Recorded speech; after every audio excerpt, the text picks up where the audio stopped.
കുട്ടികളുടെ മുന്നിലിട്ട് കുട്ടികളുടെ ഷോക്ക് ഇതുവരെ വിട്ടുമാറിയിട്ടില്ല. പ്രസാദിന്റെ അച്ഛനും അമ്മയും പെങ്ങളും ഒക്കെ അവരുടെ കണ്ണീര് നമുക്ക് കണ്ടില്ലെന്ന് നടിക്കാൻ പറ്റുമോ? വേണ്ട കുഞ്ഞെ, അവരൊക്കെ വലിയ വലിയ ആളുകളാ. എനിക്ക് ഇവളല്ലാതെ വേറെ ആരുമില്ല. കൊള്ളാവുന്ന ഒരുത്തരെ ഇവളെ കൈപിടിച്ചു കൊടുത്ത് മനസമാധാനത്തോടെ മരിക്കണം എന്നാ എന്റെ ആഗ്രഹം. ശരി, പ്രസാദിന്റെ കൊലപാതകത്തിൽ നിന്ന് നമുക്കങ്ങനെ ഒഴിഞ്ഞു മാറാൻ പറ്റൂ? ഒരു തരത്തിലും നമുക്കില്ലേ പങ്ക്? താൻ ഒരാൾ വിചാരിച്ചാല് കൊലപാതകയെ കോടതിയുടെ മുമ്പിൽ കൊണ്ടുവരാൻ പറ്റും, വ്യക്തമായ സാക്ഷിമൊഴികളോടെ. എന്നെ വിശ്വാസമില്ല ശരിക്ക്. ഞാൻ വരാം, ഏത് കോടതിയിൽ വേണമെങ്കിലും. മോളെ, ഒരു കുഴപ്പമുണ്ടാവില്ലമ്മേ.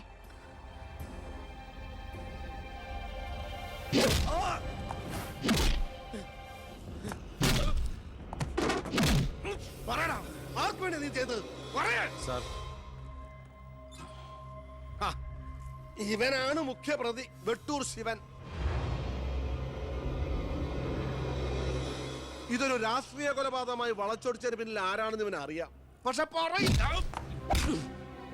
നീ കാരണം എന്റെ പെങ്ങള് പോലീസ് സ്റ്റേഷനായി പോയി. സാറിവിടെ നിൽക്കണോ? അല്ലെങ്കിൽ ഞാൻ നിന്നെ കൊണ്ട് പറയിപ്പിച്ചെന്നെ കേട്ടോ. ഞാൻ നിൽക്കുന്നത് താൻ കാര്യാക്കണ്ട. കൊടുക്കടോ, തന്റെ പെങ്ങളെ കെട്ടായിരുന്നവനല്ലേ ഇവൻ കൊന്നത്. അപ്പൊ പിന്നെ ഞാൻ ഇടിക്കുന്നതിനേക്കാളും പവർ തന്റെ കഴിക്കാം. നോക്കി നിൽക്കാതെ കൊടുക്കണോ.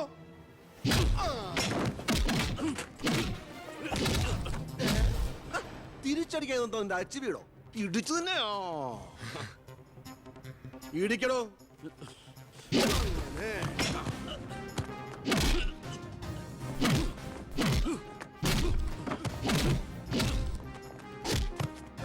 എന്താണോ നോക്കി നിൽക്കുന്നേ? ആ ട്യൂബ് മാറ്റിയിടാൻ പറഞ്ഞത് എത്ര ദിവസമായി? പോയി മാറ്റിട്ടോ.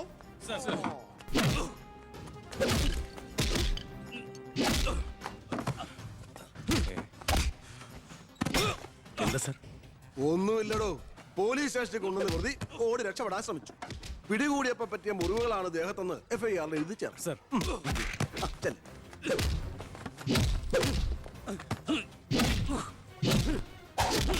പറയടാ, ആര് പറഞ്ഞിട്ടാണ് നീ ചെയ്തത്?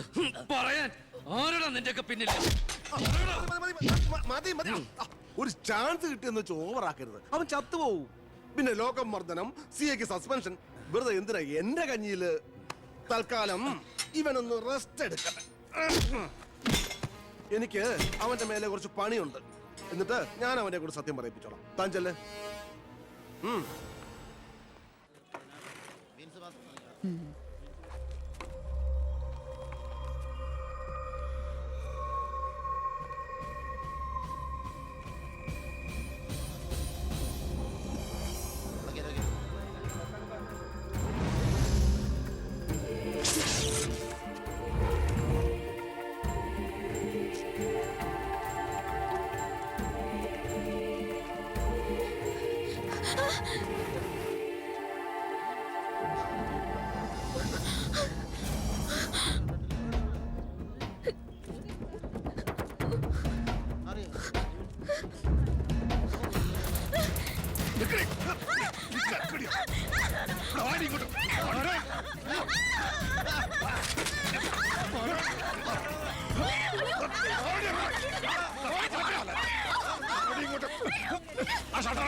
നീ എന്താ കോടതി പോണെന്നോ സാക്ഷി പറയുന്നൊക്കെ കേട്ടല്ലോ?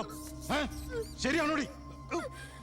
നീ കണ്ടതല്ലേ കൺമുമ്പിൽ വെച്ചൊരു പാവത്തിനെ കുത്തി നുറുക്കിയത്? നിനക്ക് ജീവിക്കണമെന്ന് ആഗ്രഹമില്ലേ? നിന്നെ പോലെ ഉള്ളവരാടി ഞങ്ങളെയൊക്കെ വീണ്ടും വീണ്ടും വഴിതെറ്റിക്കുന്ന. പേടിച്ചു പോയോ? ഞാൻ അങ്ങനെയാ, പെട്ടെന്ന് വയലന്റ് ആയി പോകും. മോള് കോടതി പോണം. ഒന്നും കണ്ടിട്ടില്ല, ആരാണെന്ന് അറിയില്ല, അങ്ങനെ സാക്ഷി പറഞ്ഞാ മതി.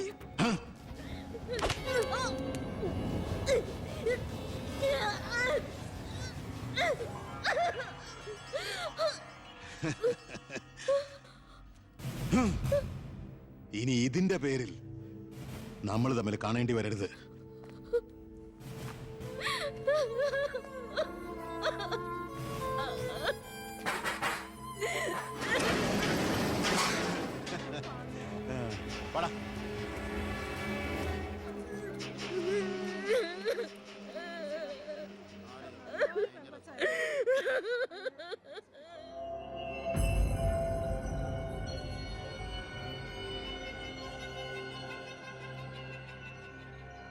രണ്ടുപേരോട് 1000 വട്ടം ഞാൻ പറഞ്ഞതല്ലേ, കല്യാണ പ്രായ പെണ്ണ, ഇനി ആരിവളെ എല്ലാം തൊലച്ചില്ലേ?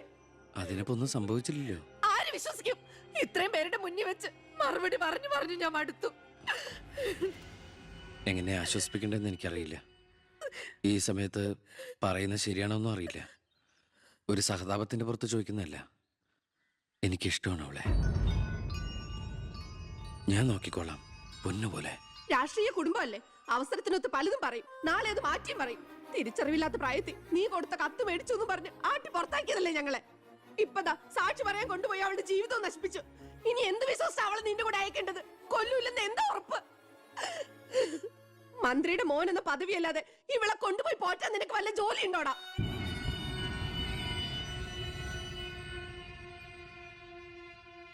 ഇനി മേലാൽ ഇമാതിരി വർത്താനം പറഞ്ഞ് ഈ വീടിന്റെ പരിസരത്തെങ്ങാനും വന്ന ദേവകിയുടെ ശരിക്കുള്ള സ്വഭാവം നീ അറിയും. അമ്മേ, നീ ഒന്നും ഉണ്ടായിരടി. ഇറങ്ങി പോകുന്നുണ്ടോ?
നിന്നെ ഒഴിവാക്കി നിന്റെ പെങ്ങളെ എങ്ങനെ കെട്ടിക്കാൻ പറ്റുമെന്ന് ആലോചിച്ച് നിന്റെ അച്ഛനും അളിയന്മാരും കൂടി തല പുണ്ണാക്കുമ്പോഴാ ദൈവം ഇങ്ങനൊരു അവസരം എന്നെ മുന്നിൽ എത്തിച്ചെന്നത്.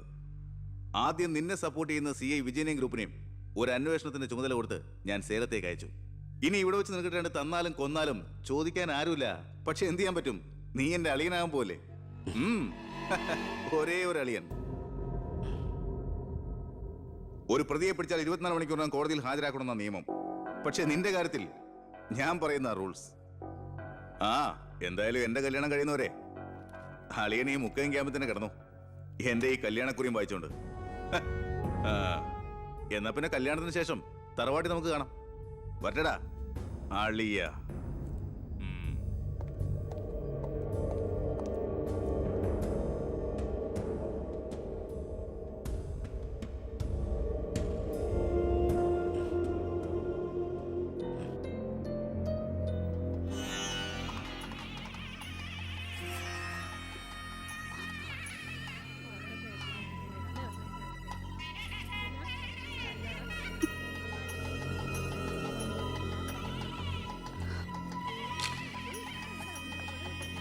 ഇതുവരെ റെഡി ആയില്ലേ? വരണം കൂട്ടർ ഇപ്പൊ ഇങ്ങ് എത്തും. പവിത്ര, ഉണ്ണിയെ കുറിച്ച് വല്ല വിവരവും കിട്ടിയോ? ഫോണിൽ കിട്ടിയപ്പോ ഞാൻ വിവരം പറഞ്ഞതാ. അവനെന്തോ തിരക്കിലാണ്, വരാൻ പറ്റില്ലെന്ന് പറഞ്ഞു. അത് ശരി. സ്വന്തം പെങ്ങളുടെ കല്യാണത്തിനെന്ന് അവന്റെ ഒരു തിരക്ക്. അവനിങ്ങ് വരട്ടെ. പിന്നെ പബ്ലിക് വല്ല അടിച്ചു കയറുന്നുണ്ട്. ഓഡിറ്റോറിയം ഇപ്പൊ തന്നെ ഫുള്ളാ. അതൊക്കെ ഞാൻ നോക്കിക്കോളാം, വേറെ കുഴപ്പമൊന്നുമില്ലല്ലോ. മകളെ എല്ലാം റെഡിയാ? കുഴപ്പമൊന്നുമില്ല അല്ലേ? അച്ഛൻ ടെൻഷൻ അടിക്കാതെ. 2-3 VIP സീറ്റുകൾ ഒഴിച്ചിടണം. കേന്ദ്രമന്ത്രി വിശാൽ ശർമ്മ എയർപോർട്ടിൽ എത്തിക്കാനായിട്ടു. ഓക്കെ.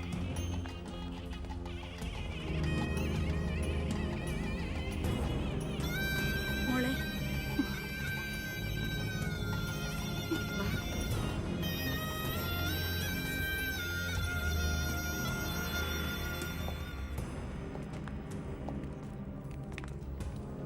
ഏഴ് ദിവസം മുഖ്യം ക്യാമ്പിൽ കടത്തിയിട്ട് ജഡ്ജ്മെന്റ് പറഞ്ഞു കേട്ടില്ലേ, ഇന്നലെ ഉച്ചയ്ക്ക് കസ്റ്റഡിയിലെടുത്താണെന്ന്. എന്തായാലും FIR ശിക്ഷ ഇളവ് കിട്ടാനുള്ള ചാർജേ ഉള്ളൂ. നിന്നെ ഒഴിവാക്കി നിന്റെ പെങ്ങളുടെ കല്യാണം നടത്താനുള്ള തന്ത്രമായിരുന്നു അതിന് പിന്നിൽ. അത് വെറും കല്യാണമായിരുന്നില്ല. കേന്ദ്രം ഭരിക്കുന്നവരടക്കം കേരളത്തിലെ സകല മന്ത്രിമാരുണ്ടായിരുന്നു. ആരുണ്ടായാലും എന്താ, ഒരേ ഒരു മകനെ ജയിലിൽ അടച്ചിട്ടല്ലേ